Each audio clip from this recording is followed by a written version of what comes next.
حضرت ابراہیم علیہ نبی علیہ السلام نے علماء نے لکھا کہ 95 سال عمر آپ کی ہو گئی تھی، 95 سال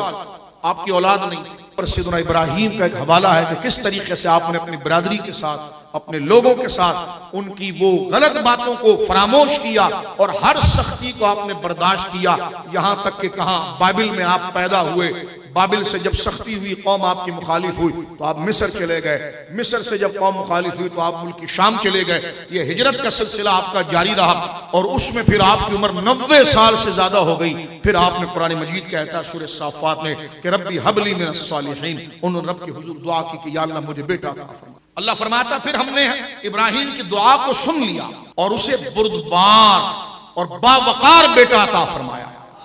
یعنی حضرت اسماعیل علیہ نبی علیہ السلام 95 سال تک آزمائشیں برداشت کی اور اب بیٹا مانگا ہے اس بڑھاپے کے اندر۔ اب بیٹا مانگا تو آزمائش ایک اور شروع ہو گئی۔ حضرت ابراہیم علیہ السلام کو ایک خواب دکھایا گیا اور آپ اپنے بیٹے سے اس خواب کو شیئر کرتے ہیں۔ کہتے ہیں میرے بیٹے میں نے رات کو خواب دیکھا ہے انی اذبحک، کہ میں تجھے ذبح کر رہا ہوں۔ اب یہ بڑھاپا دیکھیے آپ، اللہ اکبر، 95 سال کی وہ سختیاں، وہ آزمائش دیکھیں آپ، اور پھر اللہ سے منتوں سے جو کہتے ہیں نا محرے میں بیٹا لیا گیا، اور بیٹا ابھی قرآن نے کہا کہ بغلام حلیم، بغلام حلیم۔ حضرت اسماعیل علیہ السلام کی عمر اتنی ہو گئی کہ وہ چلنے پھرنے میں عمر میں پہنچ گئے تو حضرت ابراہیم نے خواب دیکھا یا بنیا انی ارا ما فی المنام، اے بیٹا میں نے خواب میں دیکھا ہے انی اذبحک، میں تجھے ذبح کر رہا ہوں۔ اور انبیاء کا خواب وہی ہوتا ہے، فانظر ما ترى، بیٹا بتا تیری رائے کیا ہے۔ میں نے تو یہ دیکھا، ان کے چہرے کو دیکھ رہے ہیں اور اللہ کی رضا دیکھ رہے ہیں۔ رب نے دکھایا میں نے بڑھاپے میں تجھے پایا اور تجھے لاڑ سے پالا، 95 سال میری عمر ہے اور تو پیدا ہوا اور میں نے تجھے گود میں رکھا پالا۔ اب تو اس عمر میں پہنچ گیا ہے کہ میرا سہارا بن رہا ہے، اور ایک آزمائش یہ آ گئی ہے کہ رب نے مجھے دکھایا کہ بیٹے کو ذبح کر دو۔ تو اب آ کے بیٹے سے پوچھتے ہیں کہ ماذا ترى، اب اس میں آپ رب کی فرمان برداری کے ذوق کو دیکھیں، جو اس میں بات پکڑنے کی ہے وہ اللہ کی اطاعت کی طرف دیکھیں۔ تو بیٹا آگے سے کہتا ہے قال یا ابتی، یا ابت افعل ما تؤمر، ابو کیا پوچھنا ہے، جو رب نے کہا ہے کر گزرو۔ اقبال نے یہاں پر کہا، اقبال نے کہا یہ فیضان نظر تھا یا کہ مکتب کی کرامت تھی، سکھائے کس نے اسماعیل کو آداب فرزندی۔ حضرت سورہ اسماعیل نے جب یہ بات کی تو آگے یہ فرمایا ستجدونی انشاءاللہ من الصابرین، ابا حضور جو آپ نے دیکھا ہے کر گزریے، ان قریب آپ مجھے انشاءاللہ صبر کرنے والوں سے۔ یہاں پر حضرت سورہ اسماعیل نے جواب یہ نہیں دیا کہ آپ کریے اور میں آپ کی محبت میں کر جاؤں گا، آگے انشاءاللہ کا لفظ کہتے ہیں اور بتاتے ہیں کہ اگر میں یہ کر گیا نا اس میں نقصان نہیں، یہ میرے رب کا فضل ہے کہ اس نے اپنے حضور قربان کا ہونے والا مجھے بنا۔ فانظر ما ترى، بس جو بھی ہو جس میں رب کی مرضی ہے بس کر گزرے آپ، اور آپ انشاءاللہ مجھے صبر کرنے والوں میں پائیں گے۔ اور قرآن کہتا ہے کہ فلما اسلم، اور جس وقت حضرت ابراہیم اور آپ کے بیٹے اسماعیل نے اللہ کے حکم کے سامنے سر تسلیم کو خم کیا اور حضرت ابراہیم علیہ السلام نے چھری کو تیز کیا، اپنے ساتھ لیا، اور یہ بات صرف باپ بیٹا جانتے تھے، اور رسی لی اور ایک کپڑا لیا اور اپنے ساتھ جب بیٹے کو لے کر مینا کی طرف روانہ کرے۔ مفسرین نے یہ واقعہ لکھا ہے کہ ابلیس جو شیطان انسانی شکل میں بھاگا اور بھاگ کر سیدہ ہاجرہ کے پاس گیا، وہ ماں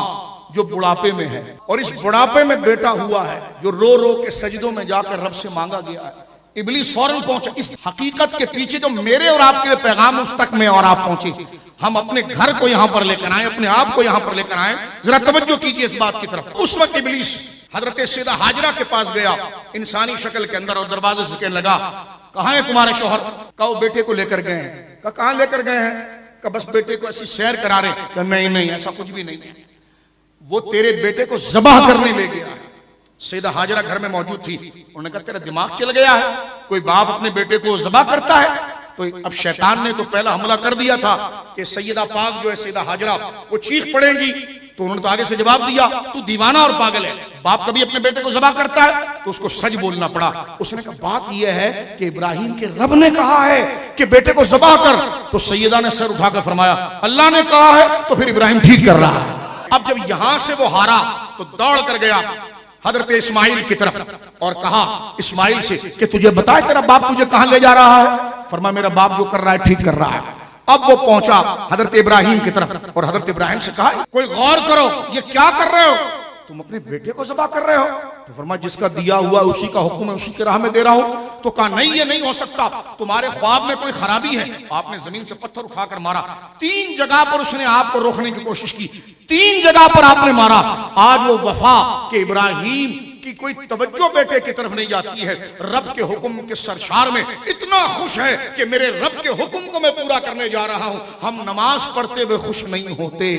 ہم کوئی بات کرتے ہوئے خوش نہیں ہوتے۔ سیدنا ابراہیم بیٹے کو ذبح کر رہے ہیں، خوشی ہے غم نہیں کہ میرے رب کا حکم ہے، واہ میں شان والا ہو گیا کہ رب کے حکم کو بجا لا رہا ہوں، اور بیٹا بھی گویا کہ خوشی سے جا رہا ہے، واہ میں شان والا ہوا کہ رب نے میری گردن کو اپنی بارگاہ میں قبول فرما لیا۔ اب آپ دیکھیے کہ 3 جگہ پر حضرت ابراہیم علیہ السلام نے زمین سے پتھر اٹھا کر اس کو مارا، اور آج وہ ادا ایسی دائمی ہوئی، وہ عمل، وہ شوق، وہ عشق آج مینا میں نظر آتا ہے کہ جس وقت حاجی مینا میں پہنچتا ہے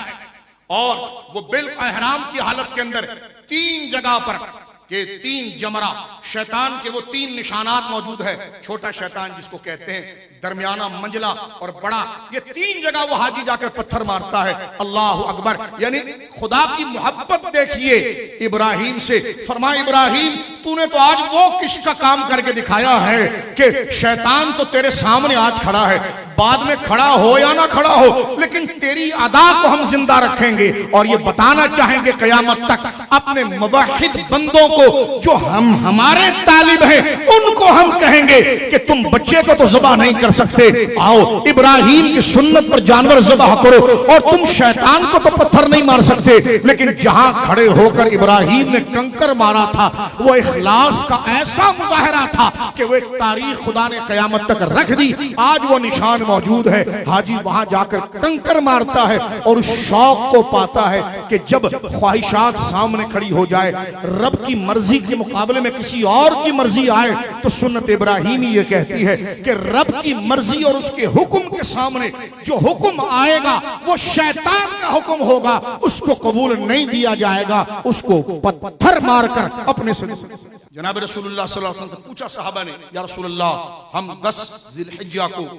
جو عید کے دن قربانی کرتے ہیں وہ کیا ہے؟ حضور نے فرمایا یہ تمہارے باپ ابراہیم کی سنت ہے، تمہارے نبی اور تمہارے نبی کے باپ ابراہیم کی سنت ہے، یعنی سیدنا ابراہیم نے یہ عمل غیر حاجیوں کے لیے عطا فرمایا۔ اور جس وقت آپ نے اور حضرت سیدنا اسماعیل نے اس پر رضا فرمائی تو قرآن کہتا ہے وَتَلَّهُ لِلْجَبِينِ، حضرت اسماعیل نے یہ کہا اپنے والد سے کہ ابا حضور یہ کپڑا جو ہے نا وہ اپنی آنکھ پر باندھ لیجیے، اور آپ محسوس نہ فرمائیے میری یہ جو رسی ہے نا اس سے میری ٹانگیں باندھیں آپ اور میرے ہاتھ باندھیں، کیونکہ ایسا بھی ہو سکتا ہے کہ میں قابو نہ رکھ پاؤں اور میرا بدن، اللہ اکبر، میرا بدن، اپنے بچوں پر محسوس کریں آپ، میرا بدن بے قابو ہو جائے اور میں ہاتھ پاؤں ماروں اور میرے خون کے چھینٹے آپ کی طرف آ جائیں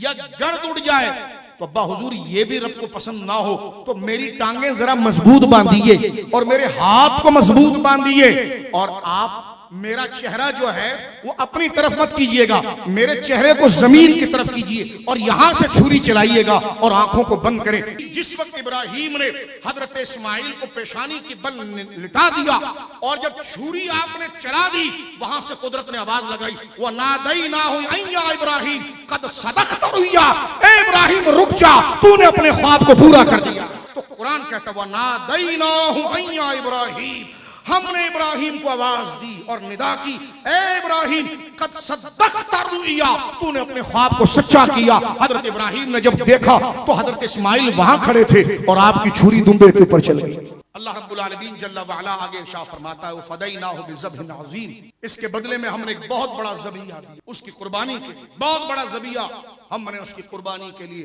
عطا فرمایا۔ یہاں پر رب کریم نے یہ کر کے یوں سمجھ لیجئے کہ اس کی وجہ ایک علماء نے بڑی پیاری بات کی ہے، کیونکہ نبی پاک نے مبعوث ہونا تھا اور نبی پاک صلی اللہ علیہ وسلم اس وقت حضرت اسماعیل کی پشت میں ہے اور آپ ہی آپ کے جد اعلیٰ ہیں، تو رب نے اپنے مصطفیٰ کی حفاظت کے لیے حضرت اسماعیل کو ہٹایا ہے اور وہاں دمبا پیش کیا. گویا کہ اگر یہ ذبح ہو جاتے تو ہر باپ اپنے بچے کو ذبح کرتا، لیکن یہ نور مصطفیٰ کی کرامت تھی کہ جس نے بندوں کو اس آزمائش سے بچایا.